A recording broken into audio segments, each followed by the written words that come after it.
Live with us today. That reaction, I promised, from Democratic Congressman Krishnamoorthi from Illinois, who joins us now. Congressman's a member of the House Intelligence and Oversight Committee. So, as I said to our Washington Bureau Chief Mike Vicaire, it's not necessarily surprising, I suppose, that Chris Wray is resigning, but maybe, as always, surprising when you hear the news on a day like this. What's your reaction to it?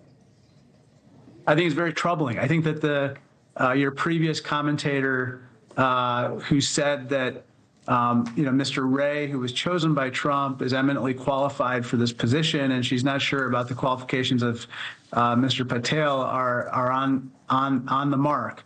You know, we might disagree with Mr. Wray. He might be a Republican, but nobody questions how he views where he needs to place his loyalty. It's to the American people. He needs to do their work. And that is what he has strived to do.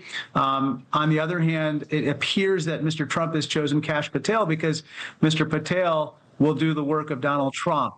And that is very dangerous. So, yeah, as I said, the Trump statement literally says, in his words, that Kash is the most qualified nominee to lead the FBI in the history of the Bureau. He says the agency's history. That's his statement. That's what he said about Patel.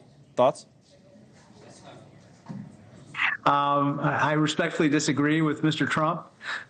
Look, at the end of the day, the incoming president gets to decide his team.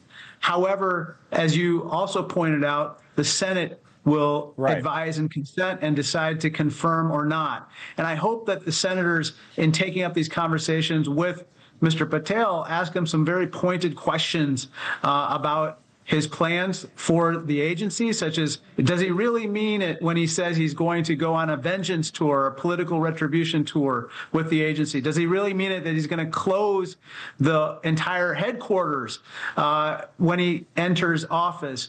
These are important questions. Would they be disqualifying? So you're saying those issues, if you were a senator, what would be disqualifying, knowing what you know about Patel already? I think both of those are both of those are disqualifying. In addition, as Chris Christie said the other day, you know, the FBI does some really important work. There's a reason why there hasn't been a 9/11 since 9/11. It's in part because the FBI has been protecting the homeland.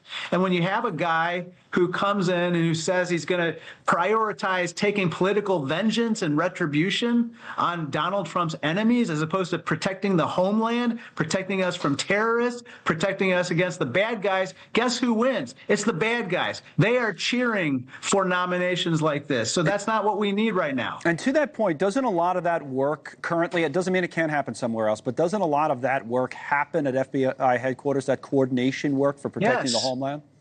100%. You know, there's a reason why the CIA does not do this work. It's prohibited from operating on American territory. The FBI is primarily tasked with law enforcement and protecting the homeland, and they do it well. And the men and women of the FBI don't get enough credit for that. By the way, if someone like a Kash Patel were confirmed for this particular office, I fear that the best and the brightest at the FBI would head for the exits because they don't want to be a part of any kind of circus, political circus. That's one of the big questions about whether we'll see, you know, if it hurts morale and if it even hurts the numbers at the FBI. That's an open question if he's confirmed. Final thing for you, Congressman, as a Democratic member of Congress, what would you say about the legacy of Chris Wray, appointed by a Republican president, Donald Trump, more than 7 years ago as FBI director? You might agree or disagree with him, but you could never disagree with one thing, and that's he's a patriot, okay? That counts for a lot.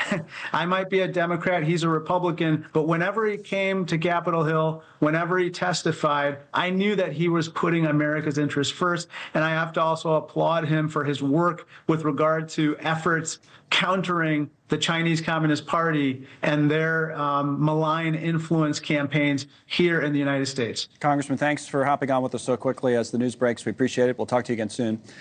Thank you so much. Krishnamoorthi there from the state of Illinois. Here in New York with me is